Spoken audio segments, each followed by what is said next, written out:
You're listening to the Ugly Truth Podcast with George and Christina Markoski, your weekly injection of science, insights, and myth-busting.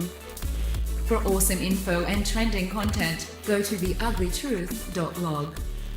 Hello and welcome back to The Ugly Truth. And I'd like to introduce Jaynie Morris. Hello, welcome. Hey, thanks so much for having me, guys. I really appreciate it. Yeah, love this place. This is really cool. Yes, so you're quite well known around the place. Australia, USA, you recently wrote a book, I understand. Yeah, I did. Yes. I did, yeah. So tell us a little brief summary. Well, look, first of all, I really appreciate you taking the time to ask me to come and join you both. I really love what you do. I've had a really good look at what you've done previously, and I think that your contribution to the wider community, probably worldwide, is going to have a really good effect, because I love the authenticity of where you guys come from, and that's the reason I said yes to come onto your show. Thank you. Because I'm really quite protective, if I can put it that way. I'm quite protective about where I actually talk about my personal story, because everyone has a story. Yeah, everyone has it. You guys, definitely have, a major story. But I think it's really important, and this is what I always take whenever I'm talking to anybody, is it's always important to remember that everybody has a story. And when we actually talk about ourselves, more often than not, a lot of people actually resonate with what you're saying. So that's why I'm excited to be here with both of you. And in regards to me personally, yes, I have written a book. Yes. I have written my book, Against the Odds. Yep. Yeah, Against the Odds. And look, I wrote this a couple of years ago and self-published it. And the reason I self-published it is because I wanted to make sure, again, that the content inside was authentic and was my own words. And I can guarantee it is definitely my own words. When you read it, it's there's spelling mistakes. And I think that's come from me. But the reason that I wrote this was I've always been I've always been very passionate, like yourselves, in the health and wellness industry. I've been very blessed as far as business is concerned to be aligned and worked in many corporations that are in that industry. I was very fortunate early in my career to be general manager of a health company here in Australia, and then I ended my career overseas as a CEO of a health company, an international health company. Wow. Yeah. So I don't share that with you to impress. I only share that with you to hopefully instill some sort of credibility of what's happened to me and where I'm going now. I am a qualified health professional. I started when I first left school. I actually wanted to get into the advertising industry. Oh, really? Yeah, wow. And when I left school, I had an apprenticeship as a media buyer in an advertising agency. I was so excited to do that. And then within 3 months, I got a telephone call from my Aunt Jane, who clearly I'm named after, who rang me and said, you have to resign. And I said, why do I do that? And she said, well, hasn't your mother told you about the pact that was made when you were born? My Aunt Jane was a career nurse, so she was matron of several major hospitals here in Australia, and no children. That was her whole life. And I said, no. And she said, well, when you were born, your mother and father called me and said, can we call Jaynie Jane, like after you? And I said, yes, on one condition, that when she's of age, that she does her nursing and becomes a nurse as well. Wow. So, as you do with families, you don't say no. That's amazing. It's like one of those fairy tales, when they turn a certain age, something happens. Just like that, That's hilarious. That's so cool. And you don't say no, right, to your family, because otherwise that's it with your family. So I did. I resigned. How old were you? I just turned 16. Wow. So I just left school. Yep. Yeah, that was back in the day. I'm pretty old. And so I left school. I resigned. And it was quite emotional because I didn't want to do that. And went into Calvary Hospital when it was run by the nuns and taught by the nuns, the whole thing. And as soon as I finished my nursing, and graduated. I gave that certificate to my Aunt Jane, and then I went back into advertising. Wow. So, however, I'm actually really pleased that I did that, because that was the foundation for me wanting to know more about how this amazing body of ours works. And it was quite a fascinating time and quite intriguing, and so that started to propel me onwards. And so through then I got married and I had 2 sons, and but I stayed in the industry of marketing and advertising. But I always had this passion of health and fitness. So as my boys grew up, they were in triathlons and things like that. So, you know, I had to be their running partner if they were fighting and didn't want to do it together out on the cycles and all that sort of thing. And we always ate really well, and we were always, well, most of the time, except when we lived in America, then we were sort of Baskin Robbins ice cream people. But you're allowed to have balance, right? Of course you are, absolutely. And then, as I mentioned before, I was very fortunate that I then ended up in the positions of General Manager and CEO of 2 different international health companies, respectively, that were totally focused on natural health and wellness. Wow. So then my first husband unfortunately died several years ago, and that brought us back to Australia. And so in the year or so after he passed away, I was sort of searching for something to do with everything I'd learned in my life, but to do it something for the greater good of health and wellness after what had happened to him. He was quite young, he had a heart attack, he, you know, went on the transplant list and unfortunately didn't make it. Wow. Yeah. So it was... So survived the heart attack? Survived the heart attack, Yep. And then they did a bypass, which wasn't working, and then they put the pacemaker in, put him on the heart transplant waiting list, and unfortunately he just wasn't well enough when his number did finally come through. So that was quite the and to see your sons go through that Horrible. is it's very difficult, very difficult. And so what I decided to do was go and study, and I studied and became a naturopath and a homeopath. Wow. Not to practice, so I don't practice as that, but purely and simply to give me the creds of the industry that I love, which is the health and wellness So industry. you've done a lot in health. So you've got to become a nurse, you're CEO of a health company, naturopath, homeopath. Wow. That's It's amazing. interesting that you started off with obviously the nursing, which is the pharmaceutical industry and everything like that, so you would have learned all of that. Did it give you a certain mindset in thinking that, you know, medicine is a better cure than a home remedy at the time? And then did you sort of change your perception over time and then want to learn more about holistic methods? Or did you always have that view to begin with, but nursing was sort of just the formal education gateway to it all? That's a really good question, because most people are one way or the other, you know. It's very rare to meet someone who's actually, you know, done the nursing side of things and then has also done the, you know, the naturopath side of things as well. Yes, at the time when I did my nursing, I don't believe that I would have even looked at, I mean, I did take vitamin C tablets every day. I remember that. However, I don't, from a pharmaceutical perspective at the time, because I saw what pharmaceuticals were doing in helping patients in hospital, especially the cancer patients at the time, I did believe that was the be all and end all. Absolutely.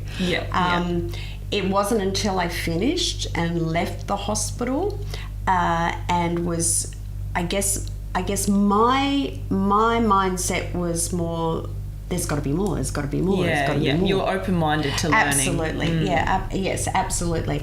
And I think that, I always marry the two. I'm very, how can I say this?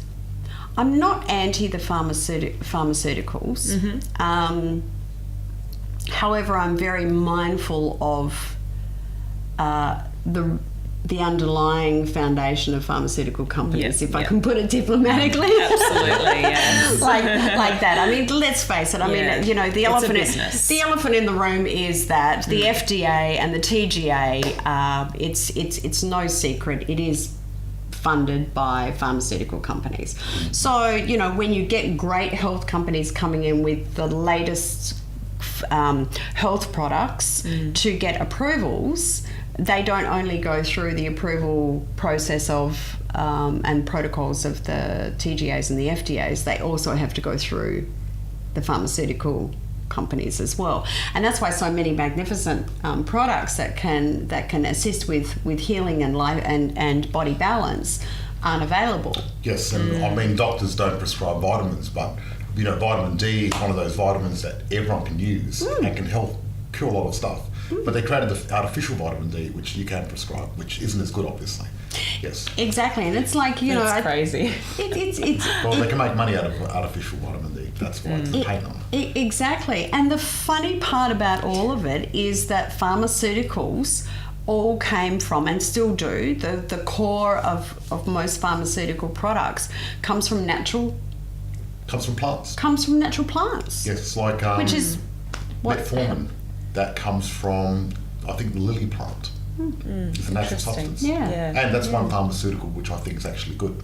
Yeah. Right. Yeah. You know, and I mean, and with your question as well, Christina, it's like if I break my leg, I'm going to go to my doctor. Yeah, obviously. Yeah. No. I'm not going to go to my naturopath and say, hey, You're not going to listen, here's a crystal. you know, can you fix this up? Yeah. Yeah, I think the medical is, they're really good at trauma and things like that. There's a lot of things that medicine's really good at. Fantastic. You know what I mean? You look at bacteria and things like that. Penicillin changed the world completely. You know, let's face it, before penicillin, you could scratch yourself and die from it. You know what I mean? Yeah. So And medicine also- has helped us a lot. And they also hold a magnificent place in our society for actual diagnosis as well. Yep. So, you know, the technology that they hold and what have you to actually get that initial diagnosis of whatever ails you is Yeah. so important, because in the mainstream health and wellness industry, we don't have that technology. No.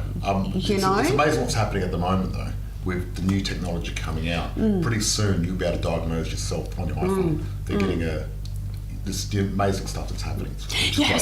see, there's the skeptic in me though. Yeah. I don't know if I want to be putting all of my personal information on an iPhone that's sort of... Anyway, that's a whole different topic. I understand what you're saying. Privacy is dead, though, isn't it? Let's face it. Exactly. We've, Yeah. So I guess with all of that, then what led me to write the book is that just over 5 years ago, I hadn't been feeling that great for a while. I guess 2 or 3 months, and I'd been mixing up all of my lotions and potions, and you know, trying to get my energy up, to not have this pain that I had. So you had stomach pain? I and did. you didn't feel very, like... I was quite no, nauseous. No and- energy, yeah. Yeah, very low energy. Right. Very so low were they energy. the initial sort of symptoms that started to show? Yeah. At that point, they were the initial symptoms that were really getting my attention. Right. Yeah. And initially I thought that it was my now husband, my second husband. He'd just come back from overseas and he had a tummy wog. Oh, and right. I thought, yeah. I'll pick that up, you know, like, and I'm not getting it fixed, and I'm certainly not going to a doctor to, you know, get some whatever. But then what happened was, it got so bad that my husband said, I think you should just go and get some tests done, which we did. And within 24 hours, I was in the emergency department at one of our hospitals here. And I was very blessed because as soon as my husband got me into the emergency department, the doctor that was on call at the time had gone to school with my husband, so he took priority over. So so good. but everything aligned. Yeah. However, within a short space of time, whites of my eyes went chocolate brown, my skin went bright orange, I'm in and out of a coma. Wow. Yeah, it was quite traumatic. And then after all the tests were done, I was diagnosed with autoimmune liver disease. That 87% of my liver had died. I was put on the transplant list.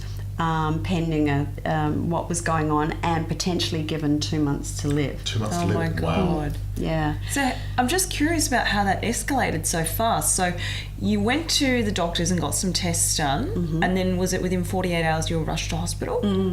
So they got...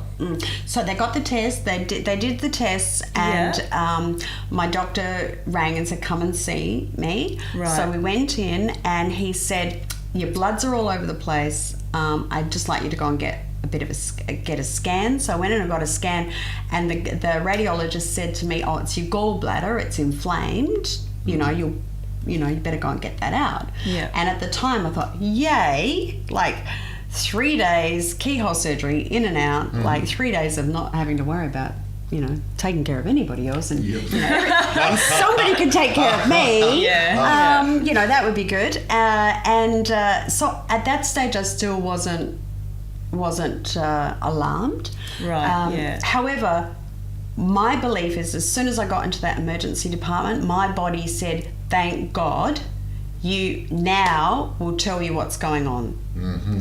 Yep. I really do believe that's what happened, that my body just went, "Okay, we're going to show you what's going on here, Jaynie." Wow. And that was pretty extreme. And Very 2 months extreme. to live. That'd be pretty confronting.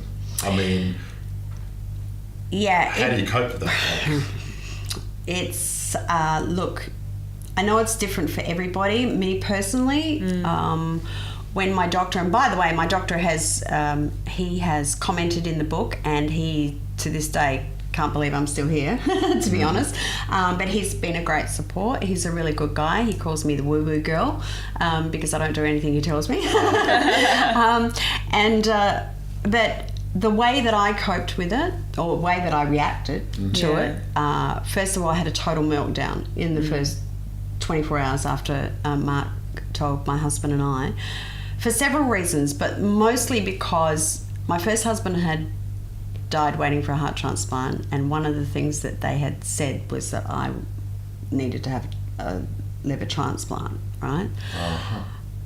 Yep, so... And so that was not a great thing for me to hear.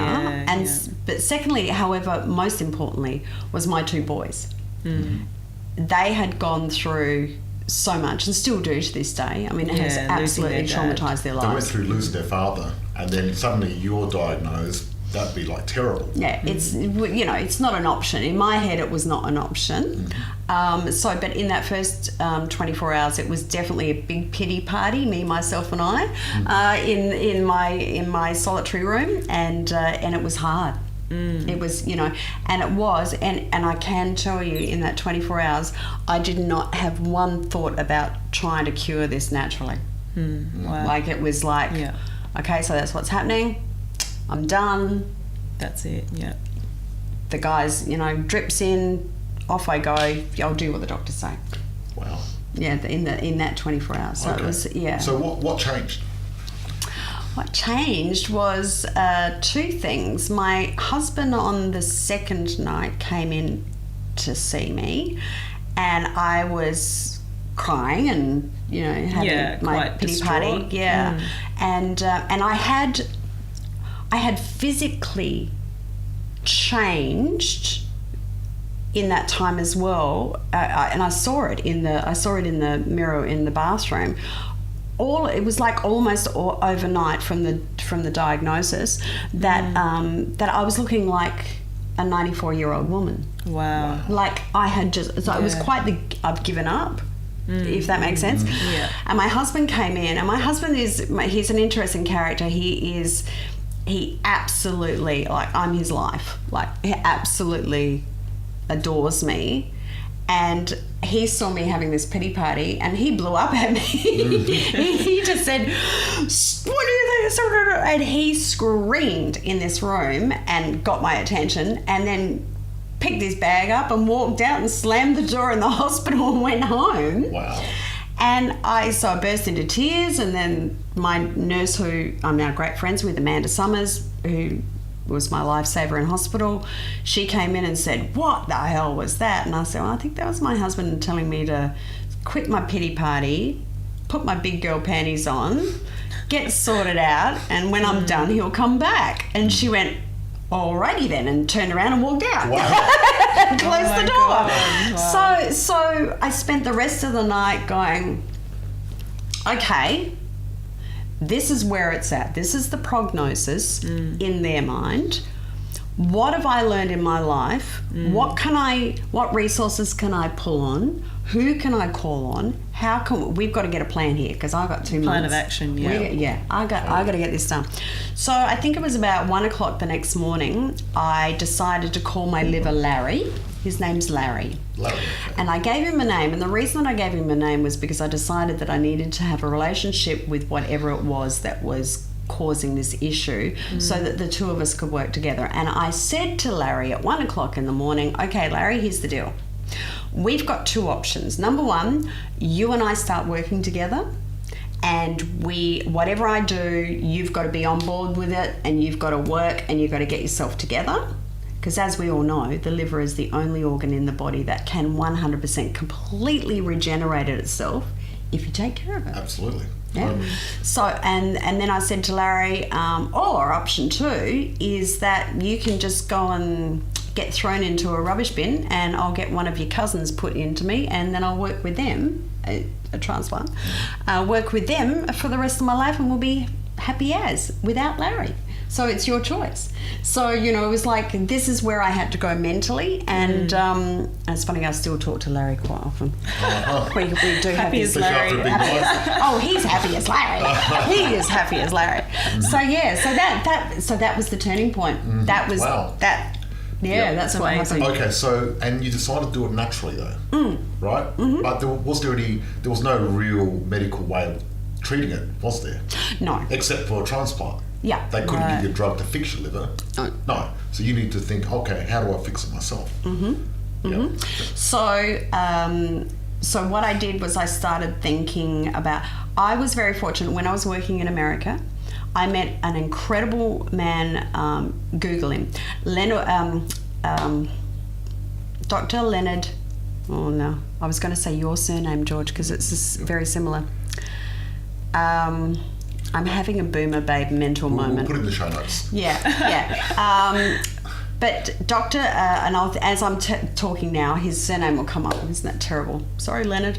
But Leonard was the pioneer surgeon for liver transplants in the world. Wow. So that was his life. He did, I don't know if anybody remembers an actor called Larry Hagman, but he was a very well-known an American actor, and Leonard did his transplant, and so Leonard was got a lot of notoriety because of that, and he was instrumental in how liver transplants are done today. Really well. Yeah, and I'll never forget when I was at dinner at his place one night in LA with him and his wife, and we were talking about the liver, obviously, and I remembered that he was the one who said to me, "Jaynie, the liver is the only organ in the body, if you take care of it, will 100% completely regenerate itself." Yes, because right? even with liver transplants, you can be a donor and give half your liver away. That's and correct. It'll grow back. Wow. It's very risky, but it's amazing. Yeah. Yeah. Yeah, exactly. Yeah. So armed with that memory of what Leonard had said, is that I went, okay, so we know that can happen. Now let's find a plan. So my husband had started ringing all of my friends and saying, "You better come and say goodbye to Jaynie because she's dying. So you better start coming into hospital." And one of my friends that he rang, Suzanne.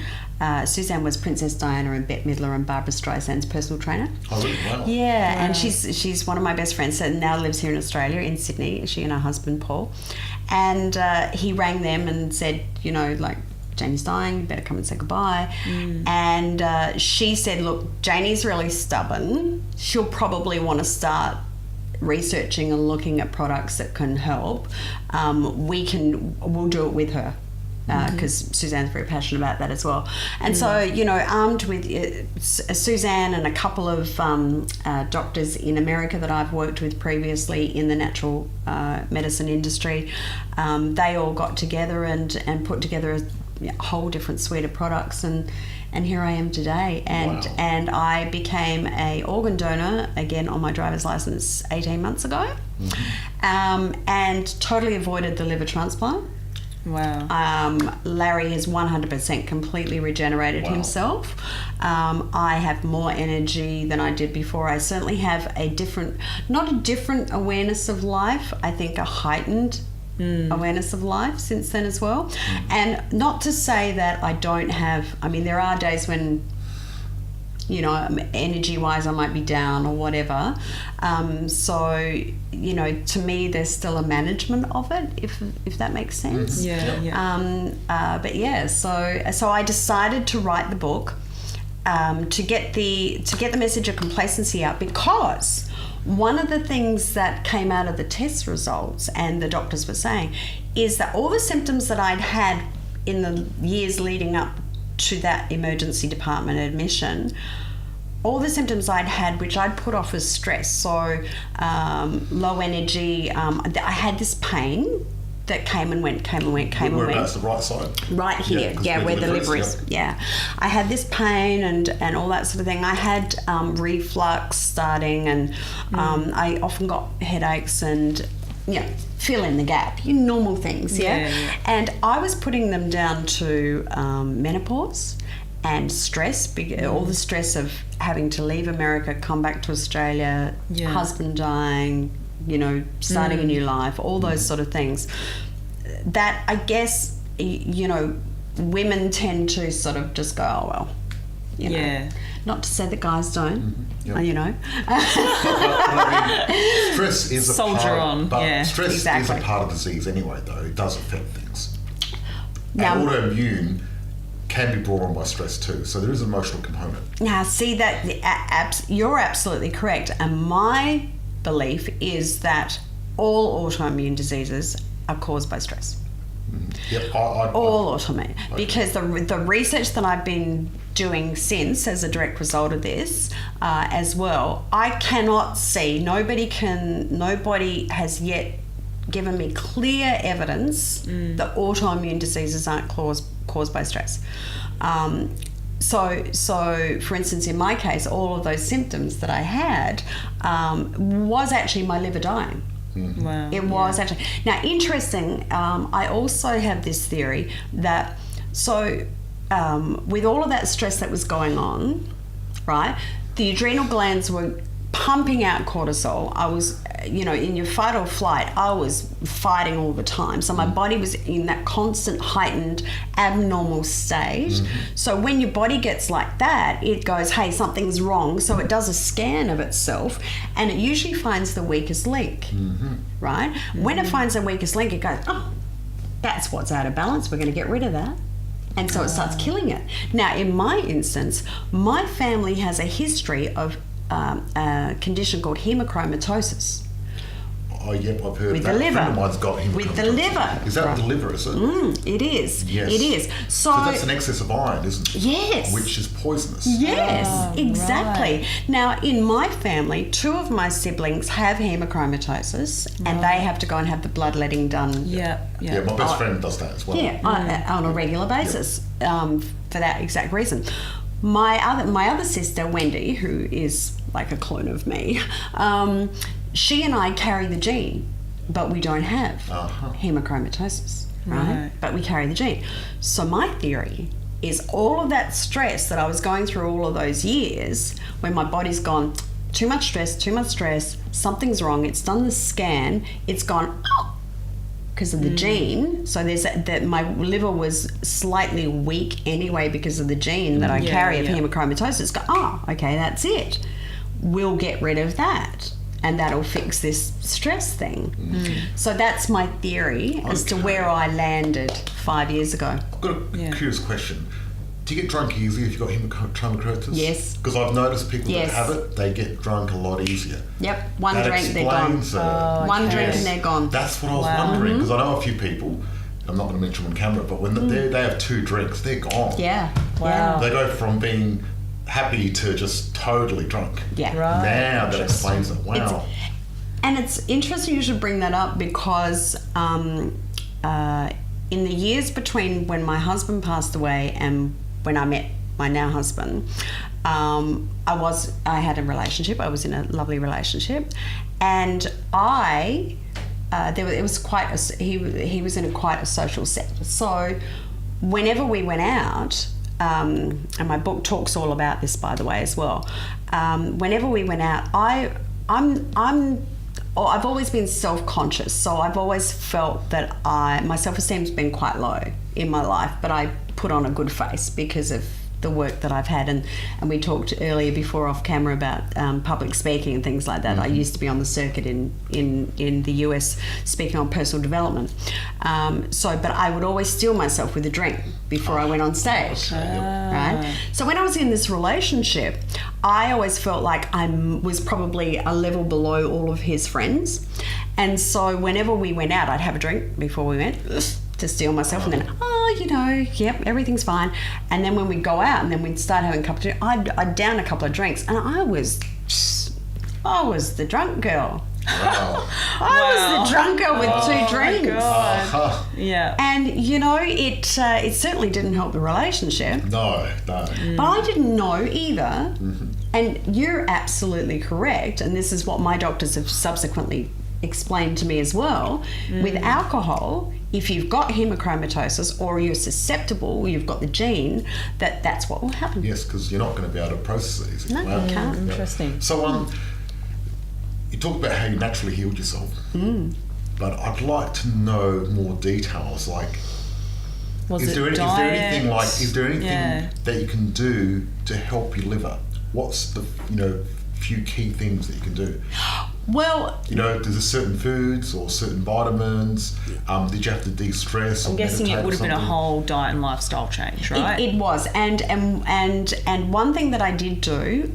So as far as alcohol is concerned, stop that. Okay, fair enough. Stop that. However, the good news is that when I got married, and I went to my doctor and I said, "Okay, well, I'm getting married. I haven't had a drink for 2 years. Could I have 1 glass of champagne or wine on my wedding day?" And interesting, he said that he and his colleagues have researched for many years, because their specialty is livers, right? Research for many years, alcohol and various brands and things like that, and how they affect the liver. He said to me, you can either have French Chablis or French champagne, proper French champagne, not, the play stuff. French champagne. You can have that because it doesn't have any of the nasties that will affect your liver. What nasties? Like preservatives and that sort of stuff? All the preservatives. Because French champagne is the purest of pure. Exactly. Purest of pure. And French Chablis. Okay. French Chablis. It's a white wine. It's very nice. You have to check it out. It is. It's really good. I love my French champagne. Awesome. Absolutely. You got that little sort of taste, like a yeasty taste to it because of the yeast. You can tell the difference. Yeah, you can. Oh, yeah. The bubble's a lot finer. Yeah. Not like this, I must say that my husband was most distressed at that information from my doctor. Oh, right, yes. Because, of course, so... It's a lot more expensive than normal It stuff. is. So I'm, but as I remind him, that's all I do drink, and I only, on the weekend I'll have a couple of glasses of French champagne, so that's my thing. I'd imagine that a bit of alcohol would make your liver work. There's nothing wrong with it. Just you don't want to exhaust a marathon, like drinking too much. But I think having a jog around the block for your liver is good for it. Yeah, exactly. So for the first 2 years I didn't have any alcohol, and as you said, Christina, like it was a whole combination of things. So I guess if we sort of brought it in, the things that I did discover some great products made by an American company that is the foundation of what I take, and they have one of the products that they have has got a lot of adaptogens, natural adaptogens.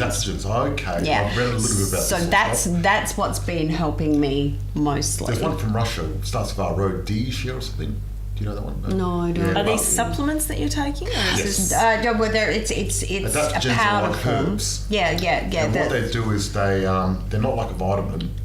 They actually improve a lot of stuff about you in the long term. Right. Like amazing stuff. So do you like Yeah. add this to your breakfast? Or Yeah, I put it do. in I always water? put it into my smoothie in the morning. And so adaptogens, one of the main things that adaptogens do is that they work on a cellular level. So when you have it in the morning, what the adaptogens do, it helps your body adapt to what you need. Right. So if you need a lot of energy and you've got a lot of things coming up, then the adaptogens on a cellular level go, okay, come on, let's go. Right? If you have adaptogens just before you go to sleep, and what it does on a cellular level is it shuts all of everything down, so you go into a deep REM sleep and you have a good sleep. Yeah, so that's one of my mix of things that I do. I'm very, very strong about olive leaf extract. Olive leaf extract. Yeah. Yes. There's only one brand that I personally, and I don't get paid for this or anything, Yep. right? I Not don't, sponsored. Yeah, it's not sponsored. But I have researched the brands that are available here. Colvita is the only one that I have found is 100% powerful, authentic, and natural. What I did is I created my own olive leaf. So my father's got an olive tree. So you're I picked lucky. all the olive leaves. Yeah. I dried them up and we make it into a tea. Yeah. And I add it to a mix of tea. That's Yeah. where we get it. Yeah. Which is perfect. Yeah. So if you've got the resources to do that, that's fantastic. Absolutely. Yeah. I put too much in sometimes, so Christina doesn't like it. Oh, it's so bitter. It's quite- Yeah, I'm onto the olive leaf capsules now. I think. Much easier. Just go in the morning with my smoothie. But yeah, so I do that. In the first couple of years, I also found a doctor in again, not sponsored. No, he doesn't pay me anything. But I found a Chinese doctor in Sydney. His name's Dr. Can I say it? Yeah. Yeah. Okay, Dr. Peter Chen. Now, Dr. Peter Chen, one night I was totally distressed because I felt like all my symptoms were coming back. Right. And as the universe provides, my husband sent me off to bed to read. He said, "Go out there, don't want you around me when you're being negative like this." So I went out there and I opened up the Sunday Mail, the Body and Soul section, which I always read, right? And there was this 2-page story about this Chinese doctor in Sydney, Dr. Peter Chen, that they had gone without him knowing who they were, and they'd to investigate him and what have you, and to see what he does. And it was a glowing report, and it also had a lot of information about other people that had investigated him, and real testimonials of people that had had amazing cures for cancers and autoimmunes and all that sort of thing. So We'll have to get the link and put it in the show notes. yeah, absolutely. Now, I rang his office the next day and he answered the phone.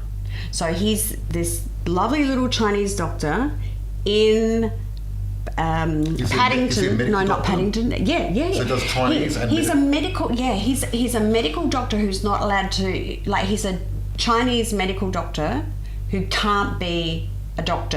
In Australia? Like, he's a real doctor. Oh, right. Can't be a doctor in Australia Yep. because he has to go and do another 8-10 years or something. Yep. Yeah. So he practices natural Chinese medicine. Yep. Right. So we've hopped on a plane within 2 days over there, had the appointment, found him. He's got this little shop. Paddington's a gorgeous little area. I'm thinking it's Paddington, but I don't think it is. Okay. It's on the opposite side. Redfern. Redfern? No, no, close to it. Okay. Totally obscure, which then made me think, I don't know what we're doing here.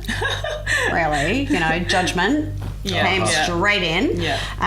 Anyway, walked in, and it was just a room that was divided off by a curtain, and there was 2 chairs, old magazines, and I could hear him behind the curtain talking to somebody very rapidly like this. And I thought, what the heck am I doing?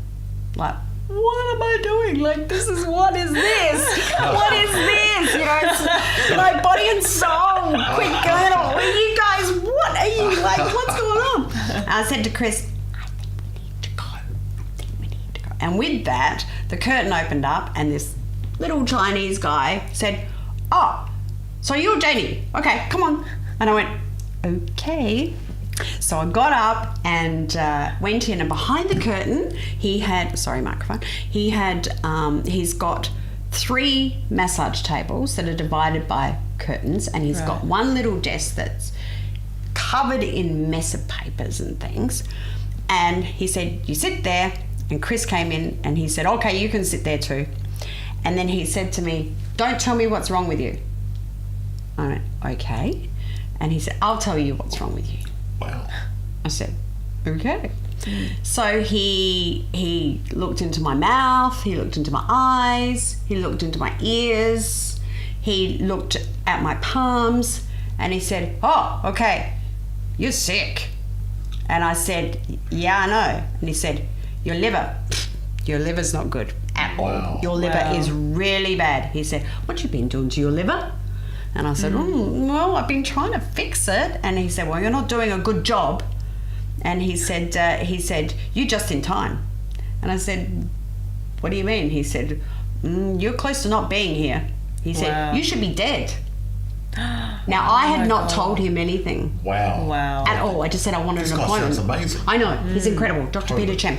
So anyway, long story short, he said, okay, an hour treatment, and he took me into one of the massage tables and he put these pads on me that were hooked up to a machine in around my liver and a couple of other places, and they were all placed on what do you call it? Meridian points. Yes, thank you.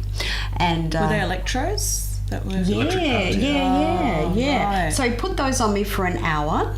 Yeah. And then when I came out, when that was done, he then gave me 2 bottles of pills. So these bottles have nothing written on them, but they've got this capsule and this pill. Placebo number 1, placebo number 2. There you go. This is it. And he said, right, you take this, and this, you do this, and this. He said, you come back see me in 4 weeks.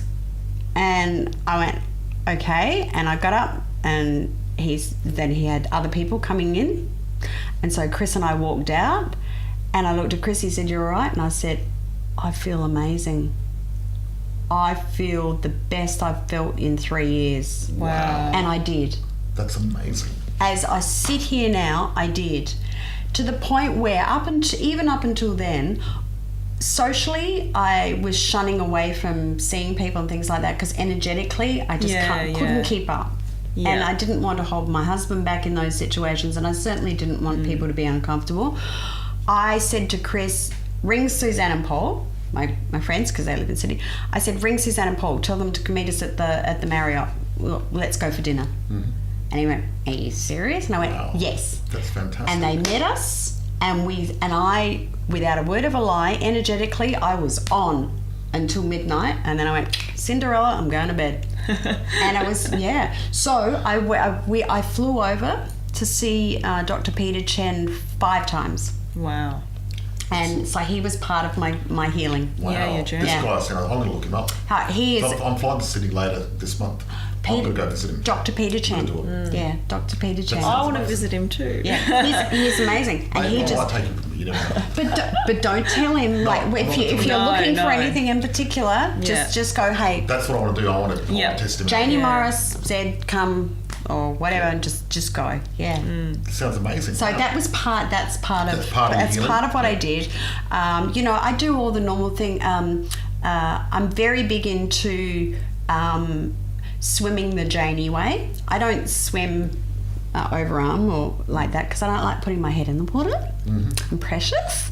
So I saw a swimming coach many years ago, actually about 15 years ago here at the Adelaide Aquatic Centre. I saw him with a team that he was training, and they all had the kickboards.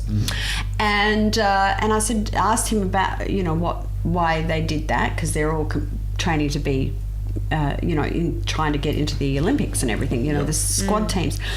And he said the best way to swim for your body and your alignment is to have the kickboard and not holding it up like that, but holding over it, and just your legs, like kicking your legs, having that up, doing that for at least 30 minutes, up, down, up, down, up, down, up, down, and then get into the water where it comes to here, run on the spot, and then do breaststroke with your arms for 100, reverse breaststroke with your arms for 100, and then pull back while you're running on the spot the whole time for 100. And he said that should take about 45 minutes. He said it's a better workout than swimming for 3 hours. That's the Jaynie version. Oh, really? That's what I do. That's what I do. Do you do it at the pool or the beach? I do it at the pool. Oh, no. So I know Sharks? you Are you live- serious? I know. Oh my gosh, we've got sharks here. I'm not going to the beach. I live on the beach. I know, that's what I was saying. You live on the beach. I live But right on the yeah, beach. I know, it's so annoying. There was a 'cause shark I can't out swim here as yesterday. often What's as I that? would. Yeah. How big? Do you not? Yeah. No, we go in the water. Not Every as much day. as I would normally, Yeah. but Yeah. When there's obviously a shark sighting, Yeah. How big is the Yesterday. shark? scares me a bit. Yeah. There's a lot more sharks now. That's the fact of it. Yeah. You know what I mean? Well, they're coming in for the food because the food's Well, depleting. they're not culling them anymore either. No. So no, they're really that's true. expanding quite a bit. the Well, numbers. we had 3 out the front of our house last summer. Wow. What pointers or? Well, I wasn't that close. Oh, okay. So you saw the fins, did you? Yeah. Okay, Yeah. Once I was at Tennyson Beach and I was going to go in the water and a helicopter came past and made me not go in the water. They just all went down and buzzed me and you know what I mean? But I was there was a shark. because then I saw a big fin out there and I thought, Yep. Yeah, lucky I'm there's a not shark. out there. Yeah. Lucky, if there wasn't a helicopter, I would have gone out there because I wouldn't have seen the fin at all. Oh wow. Yeah. See, that's why I won't let my husband when he takes the dog down throw the ball out any further than like just a few meters because like if the dog's out there and there's a shark, a little breakfast. But so that's the so I swim in the pool. Yep. Cool. Okay. So I do that a couple of times a week, and I'm always walking on the beach every day. And I did start a campaign last year to run a half marathon. Wow. Because I was over in London opening one of my businesses, and I got up one morning and my hotel was at Hyde Park, so I went to go for a walk at Hyde Park, but it was all blocked off because the London Half Marathon was on, and I was really intrigued to see because I've always thought the marathons are like elite athletes and things like that, not baby boomers, but there were a lot of baby boomers out there, and there were a lot of mums out there with prams and the whole thing, and I thought, you know what, I'm going to do this half marathon next year, and I was going to do it for Make-A-Wish, which is my But that's your thing. that's my thing. Make-A-Wish is my thing, yeah. Awesome. And so I started the campaign and I started training and all that sort of thing. And then my doctors advised me against going over there 2 months before October, purely and simply because they felt that conditionally I hadn't been training enough to do it with that weakness that I still carry, if that makes sense. Yeah. Push And yourself, they go do a didn't. marathon. Yeah, they said, Push look, yourself do to it here in Australia. Yep. Do it Yeah. here in South Australia. Have you ever done the City Debate? Then I've done the City Debate twice. Oh, there you go. I Yeah. haven't done that yet. Yeah. Can't believe it. It's awesome. We need to do it, Christina. Oh, you should. We should. I've always wanted to do it, yeah. Yes. Even if you just fast walk it, like. Then you get the bragging rights of saying Yeah, you've done exactly. it. Yeah. So I've done True Grit. Well, that's a lot of fun. You need to do that sometimes. I really Yeah. enjoy the obstacle courses. Do you? Ah, so you like the what is that? The mud. The Tough mud. Mudder. Mudder? Yeah. I've done that one. I've done True Grit, and that's a lot of fun. Really? My friend did Tough Mudder, and if she can do it, I can probably do it. Yeah. So I need to do I'm that. so glad that you guys are doing that. That means I don't have to do it. It's beautiful. So you're doing a lot of exercise by the sounds of it, and are you eating a lot of whole foods? Yes. Would you say your diet is predominantly whole foods? Yes, I would. Did you do anything like give up sugar, give up dairy? I gave up the dairy that we buy on a daily basis. I sought out a form of dairy which is undonatured whey. And undonatured whey, the research that I have seen on that, because the protein's really important for somebody. I mean, when you get older, it's really important, as we know. Well, not you guys, because you're amazingly young, but for old baby boomers like me, it's really important to maintain the protein, lean muscle mass. Totally. 'Cause Right? It gets harder every year. Absolutely. So it was very important for me to source and find a way to keep that balance as well. So in my research, what I discovered was undonatured whey protein was perfect because it stimulates on a cellular level. It doesn't have all the crap that pure full cream dairy has. And it was the most aligning protein because in my research, soy protein was a definite no for women. Definitely. Absolutely. Or for men as well. It's but just whey's got some amazing benefits. Helps your immune system, growth factor. There's lots of stuff that's really especially the undernatured, which means it hasn't been treated or anything. It's in its purest form. Well, that's what, for me anyway, that's what I have. I think I've had And you put stuff. that in your shake every morning? Yeah, absolutely. So and all whole foods. All whole foods. Now, having said that, when I go out to a restaurant, I will have a cheat day. Cheat meals are our favourite meals. I just love it. It's just like, seriously, am I having this? Yes, I am. Because you do a lot of fasting as well. Yeah, I do. I'm a big supporter of intermittent fasting. 2 days a week. Very important. The body was designed to do that. Totally was. They were doing that even before they were talking. Yes. So, there is a reason for it. That's Do you think the reason. fasting and the whole food diet has significantly reduced your inflammation, which has led to healing your liver, obviously? Yeah, absolutely. That you've just packaged the whole thing up right there. Yeah, absolutely. And it often floors me how many people don't even get that, their conditions are linked to inflammation, which is linked to your diet. And people try and separate the two. And I'm thinking, if you've got a rash or something, that's inflammation. Inflammation is related to your bowel and your gut. Once you fix that, the symptoms will, lessen and subside eventually. But it's interesting how much inflammation is directly related to diet and the health of your gut. It absolutely is. And I would go so far as to say, again, getting back to stress, right? Stress is a big factor of increasing inflammation, increasing, stress stops your gut from working properly anyway. Absolutely. Stress is one of the, it's a modern thing that's very challenging for us. Yeah. Because we don't, Anybody like bowel cancer. So my mother had bowel cancer, and because of my total one-eyed focus, I'm not one-eyed focus, but my total passion of health and wellness, when I went to pick her up from the hospital after she'd had her colonoscopy, she was still she had been put into a room, and I walked in and she said, the doctor says I have cancer and he wants to do something, but I said he has to talk to you. So then the doctor came in and said, your mother has bowel cancer, we need to do surgery and put her on chemo. And I said, well, she's not doing that. And he looked at my mum, and my mum said, whatever Jaynie says is what we're going to do. Yep. So he said, well, and I said, well, tell me about the bowel cancer. Because I nursed, I had that information. I sort of was able to speak his speak, right? Right. So the respect was pretty good from the doctor's perspective. And so he went on to explain that in the colonoscopy, they had found a massive tumour in her bowel, right? Wow. So I said, okay, knowing that the bowel is like a sausage, I said to him, is it possible, is it feasible to go in and surgically remove that in its casing and then connect the bowel up? And he said, yes. I said, okay, you can do that.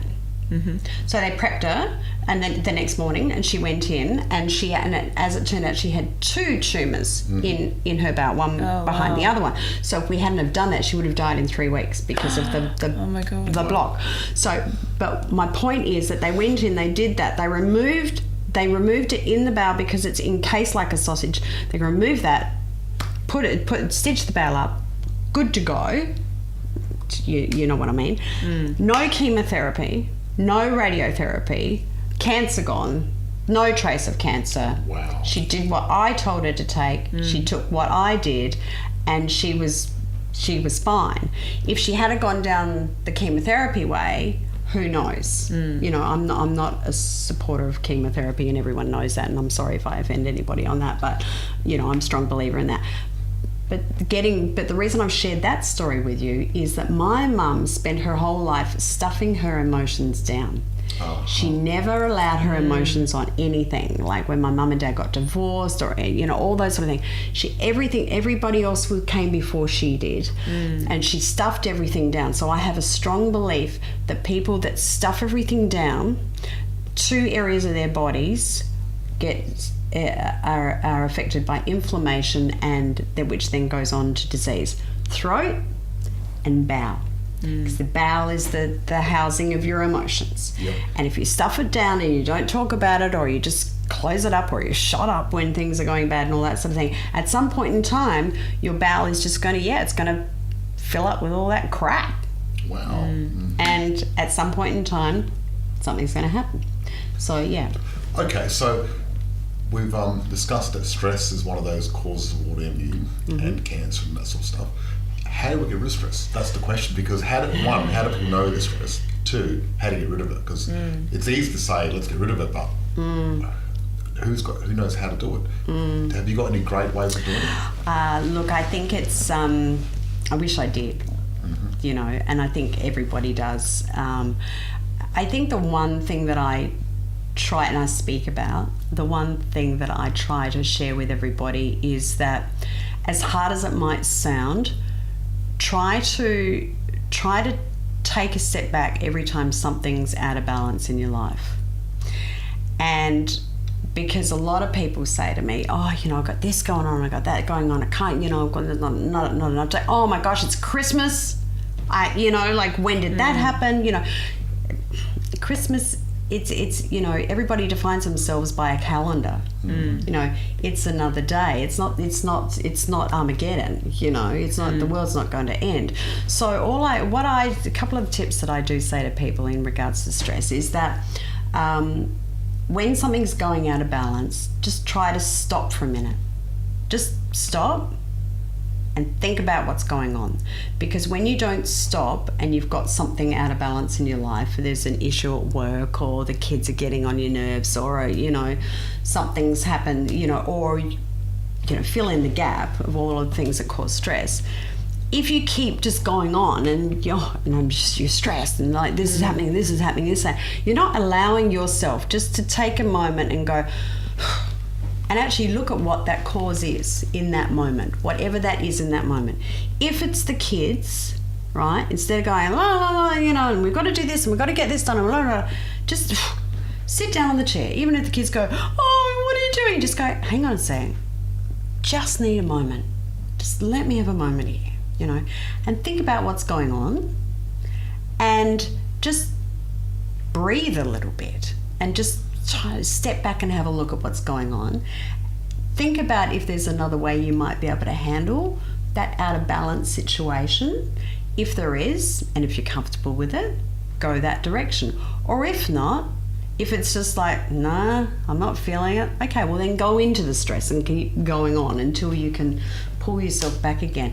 I don't think that there's any magic bullet, because everybody... Unfortunately, there isn't, no. Everybody deals with stress in a different way, and unfortunately the collective mindset of the planet today is that every time we see the negative news feeds that we see, it bounces. Oh, sorry, Mike. Mike the mic, Larry the liver. Mike. To me, I see that it feeds in a lot subconsciously with people. And what I'm finding in particular is when I'm catching up with my friends and things lately, more often than not, the conversation seems to be peppered a lot with all of the negative stuff that's going on around the place at the they've moment. been exposed to. The media's been pushing that forever. But the problem is, the more access we have to media, the more it pushes. Like, look at your newsfeed on Facebook. Terrorism over here and terrorism over there. It's replaced the news almost, but 24/7. When in the past you'd watch the news once or twice a day, now it's on your phone. Exactly.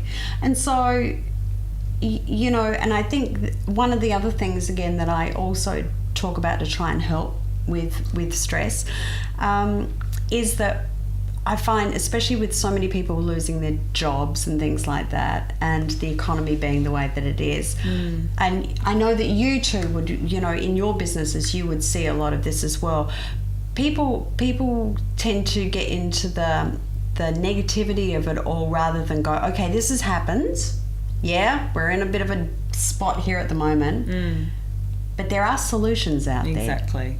Of course there are. You know, there are always solutions, and I think sometimes, you know, if we can help people understand that and appreciate and have the compassion for where they are in the moment, if they've lost their job or, you know, the company that they're working for has gone broke or whatever, or if they're not happy with what they're doing, just to be able to help them understand that there are other things that you could do. You may not see them right now. They may not be in front of you right now, but just know that there are. Be open and just see what happens. See what, you know, like if it means I've been, I spoke recently at an event that there were a lot of baby boomers there, and they were all very concerned. A lot of them had just been retrenched from a company, a small company that is going bust, and which seems to be the norm lately.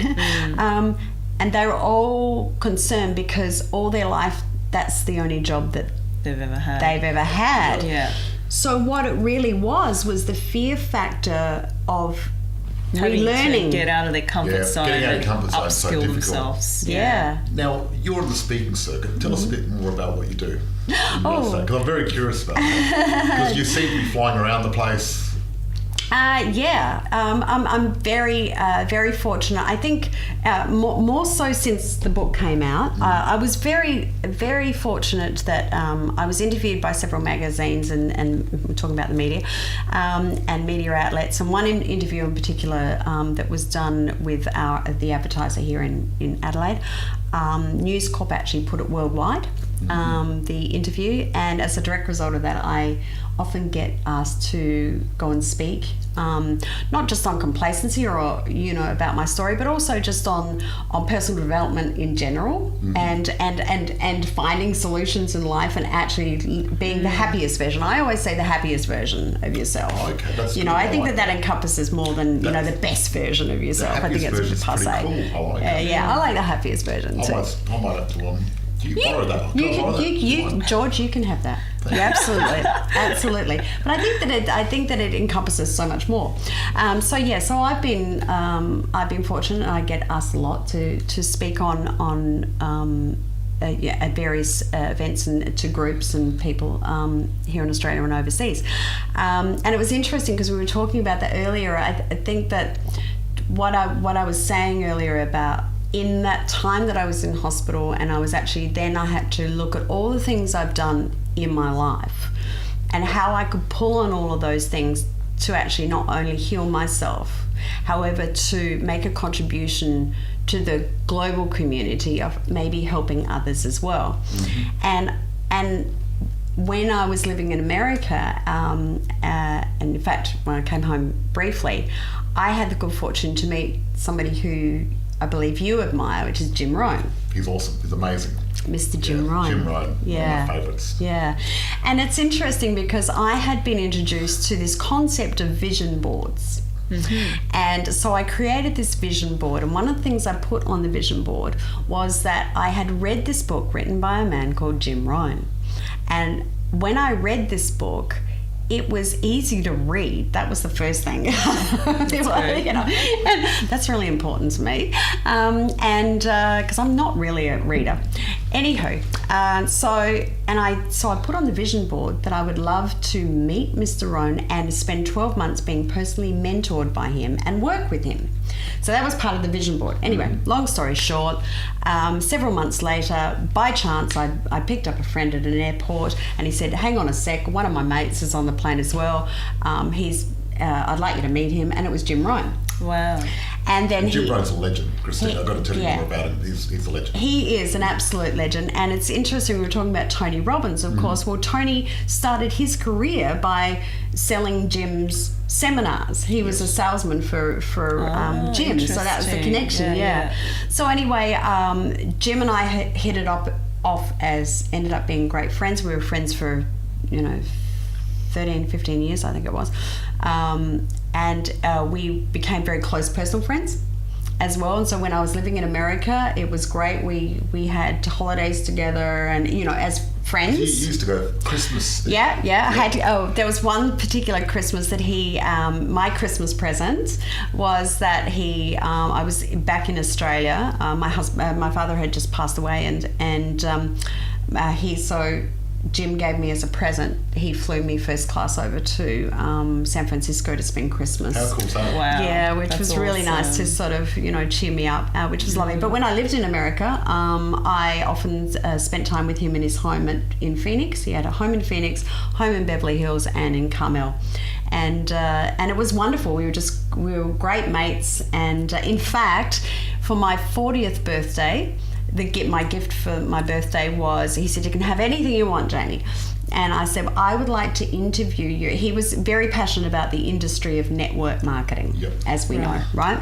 So I said, I would like to interview you and the topic is why network marketing. Mm-hmm. And he said, all right. So we went to his studios, and I did this interview, and he handed me the master, and he said, happy birthday. Wow. So that's available on my website. I've got to check it out. That's awesome. Yeah. What's your favourite Jim Rohn quote? Because I love so many of them. Oh my God. That's a difficult question. Oh my God, because I love all of them. My favourites too. Okay. My favourite one, he goes, you can't get more than what you have unless you become more than what you are.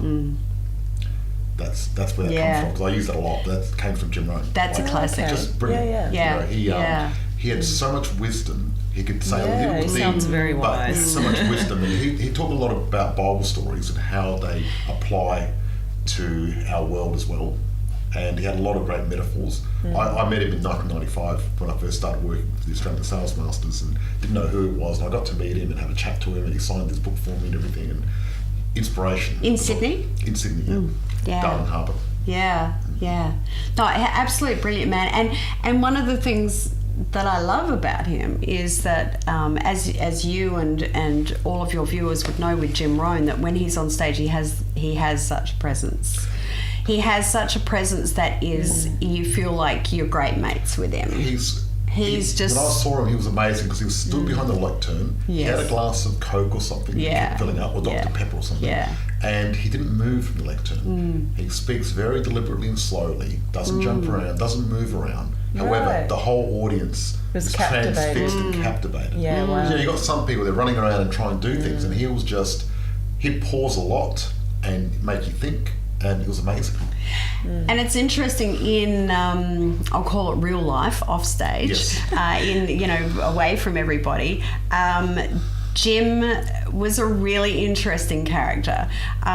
He really loved margaritas. Oh, really? So wow. So Mexican. I can't think of the name. By the way, Leonard Michalka.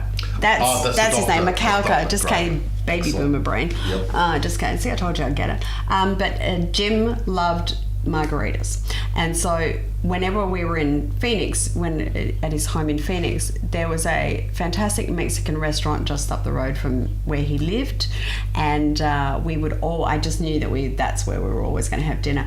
Well, Jim was very funny after 5 or 6 glasses of margaritas, and he just and Jim, one of the things I loved about him, I miss him desperately, but one of the things I loved about him was when he had a few drinks, you know what he's like on stage. He's like that. He was relaxed like this, like back like this, and he would be the same as he is on stage. Everything that came out of his mouth was a philosophical statement. Wow. In a drunk way. Wow. And he just laugh, and he'd say something that was punchy, and then he'd just laugh, and the way he laughed, and everybody was just captivated, and we always had great times with him. So yeah, I miss him desperately. But what else can you tell us about Jim? I'm just curious. What was his favourite food? Oh my God. What I can tell you. Oh, he loved food. Yeah. Oh, okay. Here's something that most people won't know. He's quite trim. He's tiny, but he loves food. But you wouldn't notice. Yeah, I'll tell you something that most people won't know. Yep. And for any skeptics out there that think that I may be boulder dashing about my relationship with Jim Ryan, is that no one would know this unless they'd been in his home. Right? So in his home in Beverly Hills, first time that I went there, we walked in the door and there were, the storage boxes, the moving boxes, everywhere, in the laundry, everywhere, right? And I said to Jim, I said, "Are you moving?" Because I knew he'd been there for a year or so at that stage. I said, "Are you moving?" And he went, "No." And I said, "What's in all these boxes?" He said, "All my books." And I said, "Well, why don't you put them out?" And he said, "I've read them all." And so they're just sitting in boxes. He said they can just, when I go, they can just take the boxes. He liked reading a lot. Oh yeah, he did. Yep. So one of the big things that one thing that he always would refer to on stage is that he had a massive passion about people reading. He believed that everyone should read all the time, right?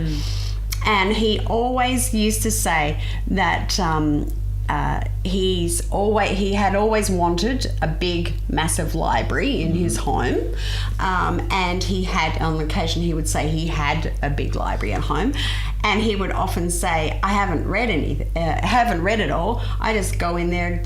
What did he used to say? "I just go in there. I walk around the room, and I just feel knowledgeable. Like I feel smart. That's all I got to do. I just got to walk around. I feel smart, So some of his jokes are really funny. He talks about this guy who goes to the casino and didn't want to lose his money, so he played that mind game and started betting with his mind instead. And he goes, by the end of the night, he lost his mind. That's Jim Ryan. Yeah, that is Jim. That is Jim. Classic Jim. Yeah. No, look, he was and still is, his legacy obviously is available, through technology and all that sort of thing. I've got great photos. All his courses stuff. But I'd love to check out the interview. I really well, it's on my website. Yeah. So if people want to find out more about you, what's the best way to Look, I'm on all social media, Instagram, Twitter and Facebook. Also my website, which is JaynieMorris.com.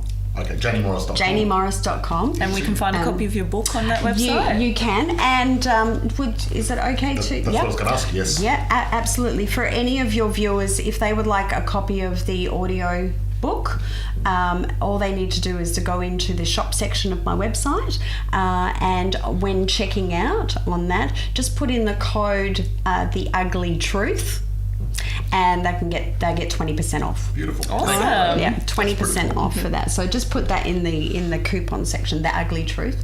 But yeah, my website's JaynieMorris.com. Excellent. Lovely. It's been inspirational. It's been a lot of fun, and I loved talking about your story, but also about Jim Ryan. That was amazing. I've got stories. We'll have a glass of French champagne. We're gonna have to get you a bottle of French champagne.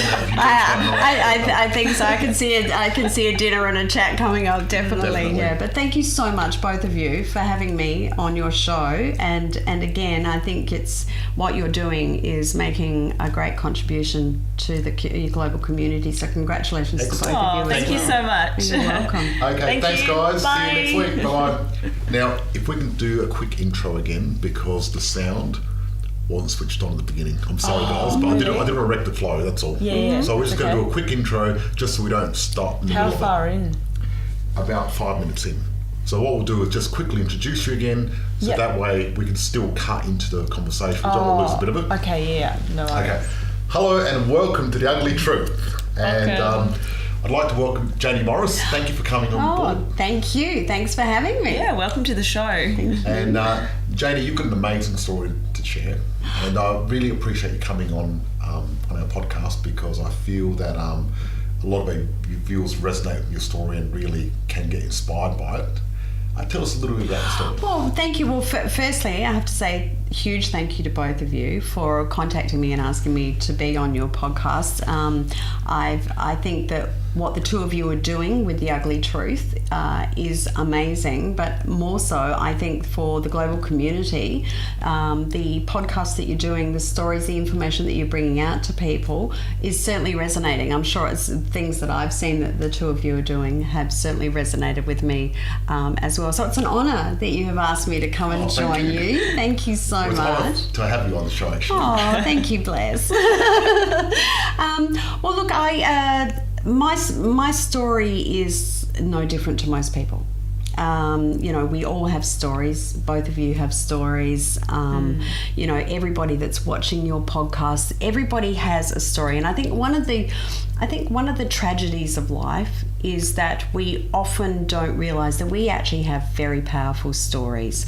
And people go, oh, well, you know, I haven't achieved, I haven't done things. That's not what the story's all about. It's all of the layers of the fabric of our lives to the moment where we are right now that creates our story. And, you know, whether that's got good, bad, you know, whatever it's got in there, reflects not only to others who you are, but more so to what happens to you. And I guess that's where I'm at. You know, I've had a very interesting life. I've had a colourful life, someone would say, I'm sure. You know, I've had, like everybody else, you know, I've had tragedy in my life, you know, losing my husband to heart failure, my first husband to heart failure many years ago. I've had highlights in my life where I've been the general manager of an international health company, CEO of an international health company, living in America for many years, and that opened up a whole new world to me as well. I've made mistakes in my life like everybody else have. You know, if I had my time again, I'd probably, well, no, I know I would have brought my children up completely different to the way that I have. But, you know, as way of an example. But all of these things lead to where we get to in any point in time. And that's where it all led me to writing my book, Against Their Odds, which basically is the story of, it's quite real and raw. So I haven't written it in a way of being complex or trying to get a certain skew on something. It's just me telling my story, what happened 5 years ago when all of a sudden I ended up in emergency in a hospital and told that 87% of my liver was dead. Wow. That I had autoimmune liver disease and potentially had 2 months to live. Wow. So that was a massive eye-opener. That was I guess that opened up a whole new chapter in my story, pardon the pun, and that's why I wrote the book, to primarily get the story of what happened led up to that moment, because it totally took me by surprise. I've always been in the health and wellness industry. I've always thought that I've been eating the right food, you know, drinking properly, you know, taking care of myself. So to be in that moment right there and then, the message of complacency is what my book's all about, and here I am today, 100% fit and healthy and no liver transplant, and completely did it all myself naturally. That's excellent. Perfect. For everyone listening, thank you once again.